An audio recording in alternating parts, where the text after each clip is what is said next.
Pemirsa, kami akan mengajak Anda untuk bergabung dengan reporter atau jurnalis dari China Media Group, Wang Xin, yang saat ini ada di sana untuk melaporkan kondisi terkini di Tiongkok. Wang Xin, apa perkembangan terkini yang bisa kami peroleh terkait virus corona ini? Pak Koyo, ya, menurut informasi terbaru yaitu sekitar 30 menit yang lalu, ya, sekarang di seluruh daratan Tiongkok, ya, tercatat 7.830 pasien yang sudah diagnosa sebagai pasien virus corona, dan sebanyak 12.167 pasien dicurigai. Ada 170 pasien meninggal, dan seperti tadi dilapor Metro TV, totalnya sekarang sudah 138 orang pasien sudah sembuh keluar dari rumah sakit, Pak Wahyu. 7.800 ini dipastikan terjangkit virus corona atau baru diduga? Ya. Ini sudah pasti, sudah positif, pasti sudah didiagnosa. 7.800 positif virus corona? 30. Ya. Adakah data-data terkini terkait yang bisa sembuh? Sudah. Sampai sekarang sudah ada 138 orang sudah sembuh keluar dari rumah sakit. 138 orang, ya? Ya, ini menurut informasi yang 30 menit yang lalu. Sekitar 30 menit yang lalu. Wang Xin, ada sejumlah negara, Jepang, kemudian Australia, Amerika sudah bisa memulangkan perlahan warga negaranya yang tinggal di Wuhan atau Hubei. Sementara Indonesia belum. Apa dan bagaimana sebenarnya prosedur yang harus dilakukan untuk membawa atau mengevakuasi warga negara dari Tiongkok? Memang sudah Amerika dan Jepang kemarin juga menarik warga negaranya dari kota Wuhan dan beberapa kota sekitarnya.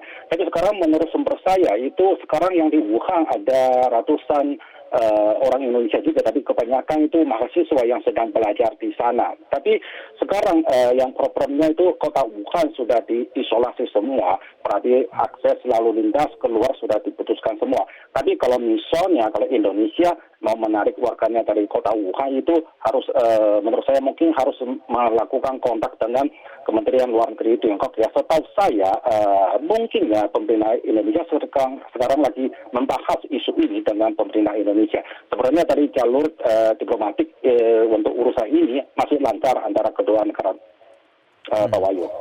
Ya, apakah ada kabar sampai kapan kota Wuhan atau provinsi Hubei ini akan diisolasi? Ini sebenarnya pertanyaan ini juga sering ditanya oleh warga Tiongkok maupun warga asingnya, tapi benar-benar hal ini masih susah diramalkan, ya, baik dari pejabat maupun dari ahli kedokteran, ya. Itu sampai sekarang bagaimana perkembangan virus ini prospeknya masih susah diramalkan karena ini memang salah satu virus yang terbaru, ya. Jadi kapan selesai isolasinya sekarang tidak bisa dipastikan. Mungkin akan diambil keputusannya berdasarkan kenyataan nyata itu, Pak Wahyu. Ya.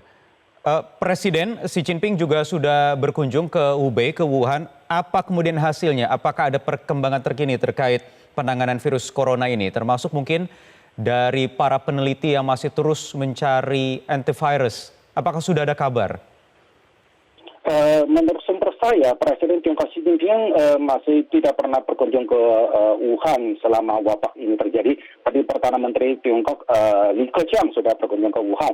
Tapi Presiden Tiongkok Xi Jinping juga dengan cukup perhatian besar untuk menaruh perhatiannya pada wabah Wuhan ini. Kemarin juga bertemu dengan Direktur Jenderal WHO, ya, dan Presiden Tiongkok Xi Jinping juga menyatakan bahwa rakyat Tiongkok, ya, pasti bisa mengatasi kesulitan ini, ya, Pak Wahyu.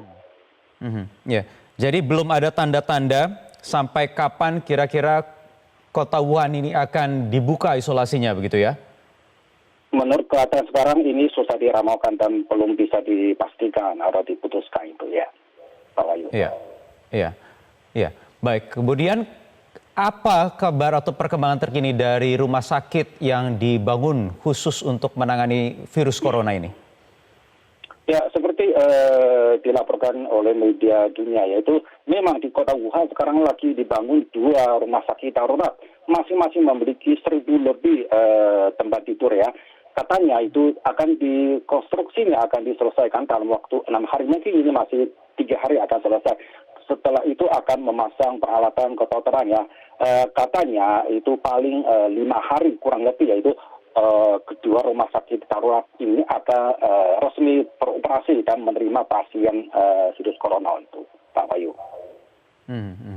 Iya, saya ingin kembali lagi soal bagaimana rencana pemerintah Indonesia bisa mengevakuasi warga negara Indonesia yang ada di sana.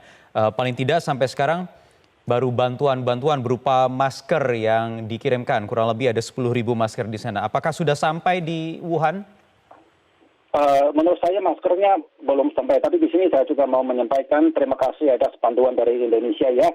Memang sudah ada bantuan masker dari Indonesia itu memang di depan wabah ya. Ini manusia harus bersatu padu ya. Tapi menurut saya, menurut informasi saya itu warga Indonesia yang ada di Wuhan ya, sekarang kehidupannya bisa dijamin normal ya. Makanan, minuman itu semuanya no problem ya. Terus kalau untuk bagaimana evakuasi warga Indonesia di Wuhan, ini perlu ya di kontak antara mungkin ya Genlu kedua negara itu ya. Tapi setahu saya jalur ini masih lancar, lagi dibahas isu ini ya. Ya, bagaimana kemudian pemerintah Tiongkok menerima bantuan-bantuan dari negara-negara tetangga ini atau negara-negara luar? Iya, memang sekarang bantuan dari luar negeri sudah beramai-ramai dikirim ke Tiongkok ya, termasuk dari Jepang lah, ada dari negara lain yang diorganisasi oleh WHO lah, termasuk dari Indonesia juga ya. Tapi Pak, saya di sini mau menyampaikan sedikit informasi ya. Saya tahu Indonesia juga sangat fokuskan pada wabah ini, tapi menurut pengalaman saya ya, karena saya juga pernah alami SARS pada tahun 2003 ya. Itu virus ini sebenarnya di Tiongkok hanya terjadi pada musim dingin ya. Maka itu virus ini sebenarnya jarang akan menular di daerah-daerah panas, termasuk negara tropis, termasuk Indonesia. Maka wabah ini sebenarnya menular secara besar-besar di Indonesia, sebenarnya kemungkinannya sangat kecil ya, ini menurut pengalaman saya, Pak Wahyu.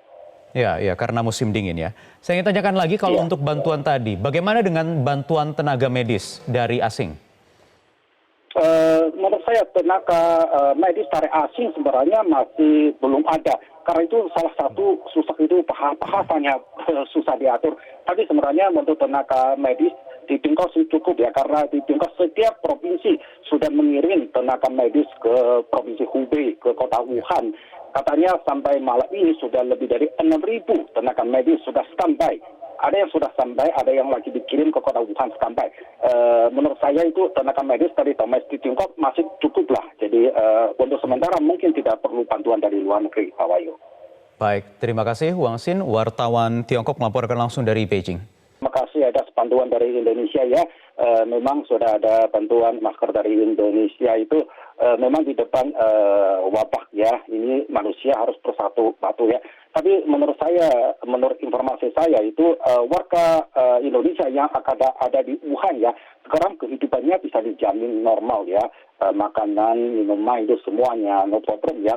Terus kalau untuk bagaimana evakuasi warga Indonesia di Wuhan, ini perlu ya di kontak antara mungkin ya Genlu kedua negara itu ya. Tapi setahu saya jalur ini masih lancar, lagi dibahas isu ini ya. Ya, bagaimana kemudian pemerintah Tiongkok menerima bantuan-bantuan dari negara-negara tetangga ini atau negara-negara luar? Iya, memang sekarang bantuan dari luar negeri sudah beramai-ramai dikirim ke Tiongkok ya, termasuk dari Jepang lah, ada dari negara lain yang diorganisasi oleh WHO lah, termasuk dari Indonesia juga ya. Tapi Pak, saya di sini mau menyampaikan sedikit informasi ya. Saya tahu Indonesia juga sangat fokuskan pada wabah ini, tapi menurut pengalaman saya ya, karena saya juga pernah alami SARS pada tahun 2003 ya. Itu virus ini sebenarnya di Tiongkok hanya terjadi pada musim dingin ya. Maka itu virus ini sebenarnya jarang akan menular di daerah-daerah panas, termasuk negara tropis, termasuk Indonesia. Maka wabah ini sebenarnya menular secara besar-besar di Indonesia, sebenarnya kemungkinannya sangat kecil ya, ini menurut pengalaman saya, Pak Wahyu. Ya, ya, karena musim dingin ya.